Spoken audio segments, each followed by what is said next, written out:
শফিক, বাইরে বেরা। কি ব্যাপার তুমি এইখানে? এই শফিক তো, এই শালা চিটারের চিটার। এই, তোমার বউ চলে আছে? হ্যাঁ। তাহলে তুমি আমাকে কেন বললি? তুমি চলে আসো, আমি তোমাকে বিয়ে করব।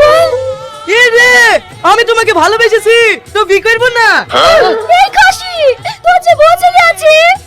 আছে, আগে একটা ছিল, এখন দুইটা হবে। তুমি তো বিয়ের সাজে আছো, ঘরে উঠে বসো, আমি মনানাকে ডাকছি, এক্ষুনি বিয়েটা করে দেবে।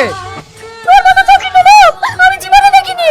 তুই আমার সাথে ভালোবাসার অভিনয় করি, আমার মনের মতো জীবনটাই নষ্ট করে দিলি। এই নাই, এই চিটারের কাছে কেটে লাভ নাই, লোক জানাজানি হওয়ার আগেই বাড়ি চলে যাও। এখন আমি কি করব? আমি কোন মুখে আব্বার সামনে কি দাঁড়াবো?